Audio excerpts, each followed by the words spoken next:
Hi అండి.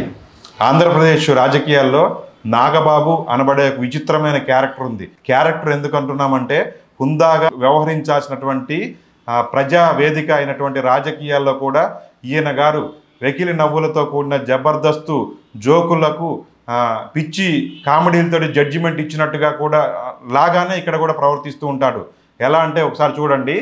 అల్లు అర్జున్ అనేటటువంటి వీళ్ళ బంధువు ఒక ఆయన పవన్ కళ్యాణ్కు పిఠాపురంలో ప్రచారానికి రాలేదట.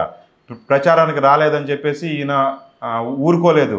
ఎక్స్ వేదికగా ఈయన ఏం చెప్పాడంటే సొంతవాడైనా పరాయి వాడే అని చెప్పేసి ట్వీట్ చేసి వదిలాడు. ఇక ఈయన ఈ మాట అంటే ఊరుకుంటారా?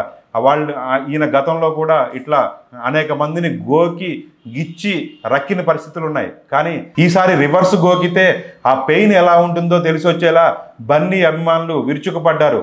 ఈయన గతంలో ఎండమూరి వీరేంద్రనాథ్, గరికపాటి నరసింహారావు, రామ్ గోపాల్ వర్మ, కత్తి మహేష్ ఇలా ఎందరినో ఎక్స్ వేదికగా ఆడుకొని లేకపోతే ట్వీట్ చేసి వాళ్ళని రక్కిన పరిస్థితి ఉంది. కానీ ఈసారి బన్నీ అభిమానులు విరుచుకుపడి పీకి పెంట చేశారు. ఎలా అంటే ఈయన ఎక్స్ ఖాతానే డియాక్టివేట్ చేసుకున్నాడు నాగబాబు. అయితే అసలు విషయానికి వస్తే అల్లు అర్జున్కు వరుసకు పవన్ కళ్యాణ్ మామ అవుతారు. అయినా కూడా అల్లు అర్జున్ తన బాధ్యతగా మామకు ఓటేయమని చెప్పేసి ఎక్స్లో ఒక పోస్ట్ పెట్టి వదిలేశాడు. ఇక ఆయన స్నేహితుడు శిల్పా రవి కోసం నంద్యాల వెళ్ళి ప్రచారం చేశారు. వారి మధ్యన బంధం ఎలా ఉందో కానీ ఇది నాగబాబుకు కోపం వచ్చింది. అయితే ఇక్కడ ఒక విషయం నాగబాబు గమనించాల్సింది ఏంటంటే మీ కుటుంబంలో మీకు దూరపు బంధువు అయినంత మాత్రాన అందరూ కూడా ఒకే అభిప్రాయంతో ఉండాలనా? ఇదేమన్నా రాజ్యాంగంలో రాసి ఉందా? ఏమీ లేదు కదా.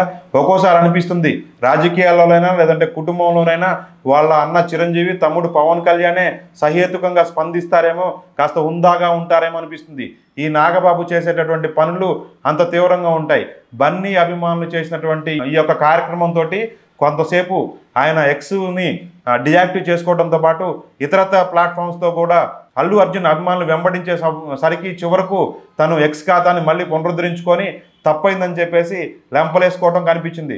ఇప్పటికైనా నాగబాబు రాజకీయాల్లో ఉన్నాను కాబట్టి రాజకీయాలంటే ఎలా ఉండాలి, రాజకీయాల్లో ఎటువంటి అంశాలను స్పందించాలి, ఎటువంటి అంశాల విషయంలో స్పందించకూడదు అనే విషయాన్ని తెలుసుకొని ఉంటే ఆయనకి రేపు ఫ్యూచర్లో మంచి భవిష్యత్తు ఉంటుందని చెప్పేసి మేము నమ్ముతూ ఉన్నాము. Thank you. మరోసారి మరొక వీడియోలో కలుసుకుందాం.